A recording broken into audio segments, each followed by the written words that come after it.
I hate intros. Is it wrong to pick up girls in a dungeon? Season 2, episode 1. We kick things off following Belle, Lily, Welf, and Mikoto on a dungeon run where they're now able to hold their own in the middle floors. After they return, we learn that Welf had gone up to level 2 and Belle is already closing in on level 3. While at a pub afterwards unwinding, they are approached by Luan, who is insulting Belle and the others. Belle is trying his best to not let it get to him until he insults Hestia, so Belle loses his temper and gets into a fight with Luan and the Apollo family. Things start out pretty well for Belle and the others until Hyacinthos, a level 30 in the Apollo family, steps in and manhandles Belle, beating him to a pulp.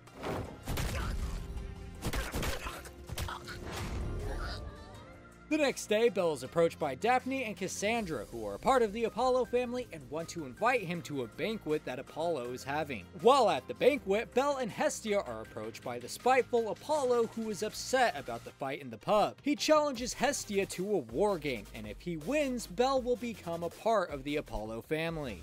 Episode 2. Hestia refuses the war game challenge, so the next day, Apollo sends men to attack Hestia and Belle at their house. Hyacinthos catches up to them and again easily messes up Belle in their fight. Luckily, an archer named Naza Arisius, as well as the Takamikazuchi family, step in to aid in their escape. Lily and Welf make it to them and act as a distraction, but then Lily runs into Xannies, who she apparently has some history with. She then suddenly tells Welf that she's going back to the Soma family to not cause any more trouble for Belle. Realizing they can't escape, Hestia and Belle go to Apollo and accept the war game challenge. Belle realizes he has to get stronger if they want to win, so he meets with Ice to request that they train together again, which she agrees to.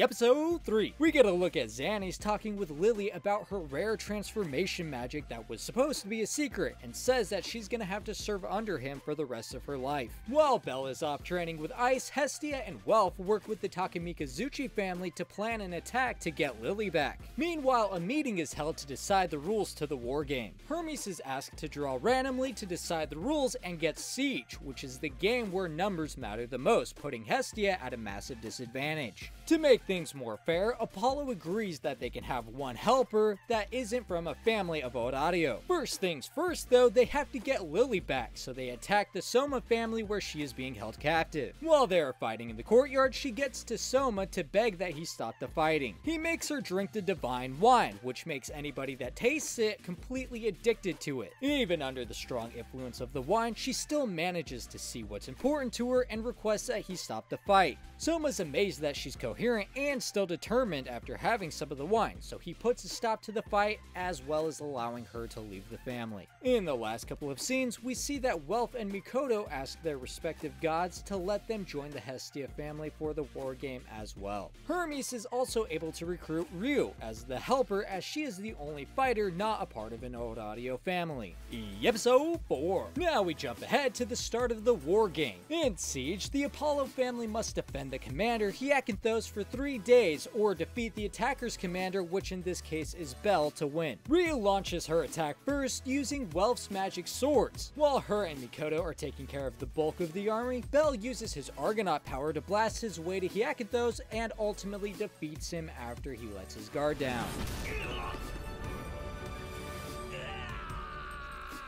Hestia was promised whatever she wanted if she won, so she demands all Apollo's property be confiscated, his family be split up, and finally he is banished from Orario. Since their old house was blown up in the attack by Apollo, the Hestia family moves into Apollo's mansion while also getting their new emblem. Episode 5.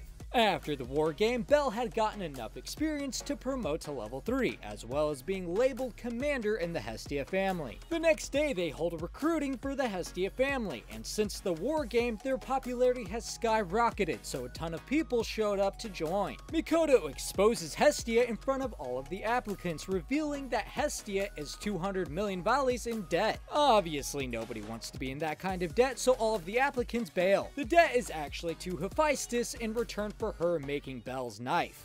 Episode 6. Everybody was noticing something was off with Mikoto, so Belle, Welf, and Lily follow her one night. She goes to meet with Chiksa, and the two of them go to a red light district. Belle ends up getting lost in the crowd while Welf and Lily go on to confront the two about what's going on. They explain that they're looking for a friend from their homeland that was supposedly working in the red light district as a prostitute. Over to Belle, who's having a terrible time as he gets kidnapped by Aisha and some hot hookers who are basically gonna rape him. That poor protagonist. How will he ever escape this dire situation? The raping can't happen in a plaza though, so he's taken to Ishtar's house, which is a brothel, and then meets the hottest of all the hookers named Frine. Of course, Frine wants to rape him also, and all of the hookers start arguing over who gets to rape him first, and in all of this commotion, he decides, you know what, I should leave. Nothing good comes from me staying here. After escaping, he runs into Haruhime, who is a renard, which is basically another word for a fox girl. She's a fox girl. The two get to talking, and we learn that Haruhime was disowned by her family. She angered her father and was sold to the Ishtar family to work as a prostitute. While that's happening, we see that Hermes had brought a mysterious package to Ishtar, who seems to be planning something with Belle.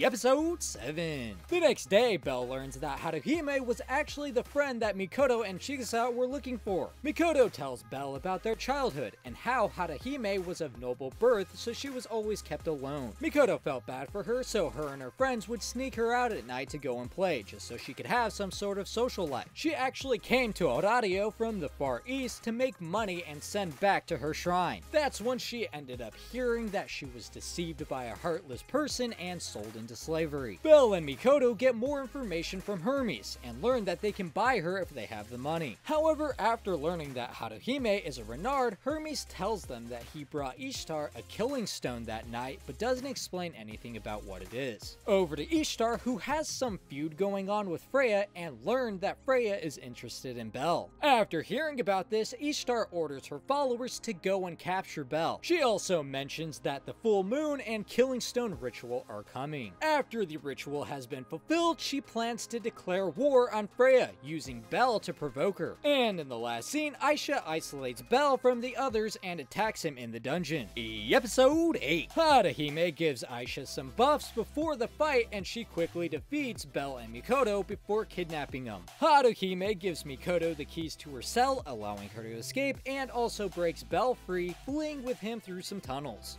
Over to Takumi Kazuchi, who tells Hestia more about the Killing Stone. It's a forbidden magic item that seals away the soul of a renard, allowing the use of the powerful renard magic known as Yujitsu. The ritual to move the renard's soul to the Killing Stone has to be done on a full moon, which just so happened to be that night. Aisha catches up to Belle and takes back Haruhime for the ritual, and Belle is chased off by the other Ishtar followers.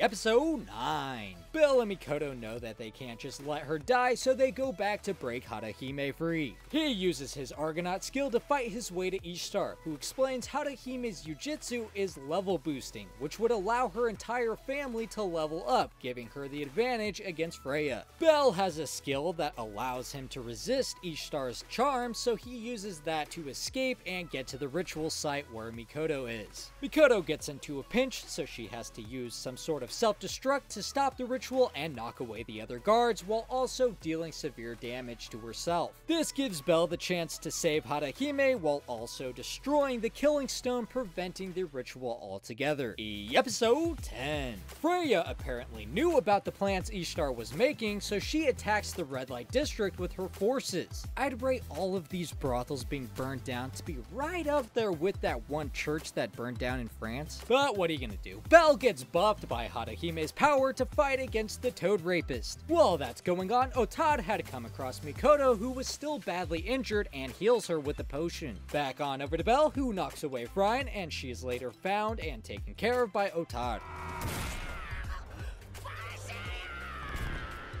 With her out of the way, only Aisha is left standing between him and Haruhime. Even though Aisha is implied to be the bad guy, we get these glimpses showing that maybe she's not all bad and really just wants what's best for Belle and Haruhime. Next, we get a short scene with Hermes, who is apparently orchestrating most of these events because he wants to turn Belle into a hero of Orario. But that aside, Belle uses his Argonaut Firebolt to knock Aisha out of the fight and finally secures Haruhime's safety. Freya uses her charm ability to walk knock through any remaining guards and gets to Ishtar. She then proceeds to bitch slap her off a ledge, and there is a massive light showing that Ishtar was summoned back to heaven, never to return to the lower world again.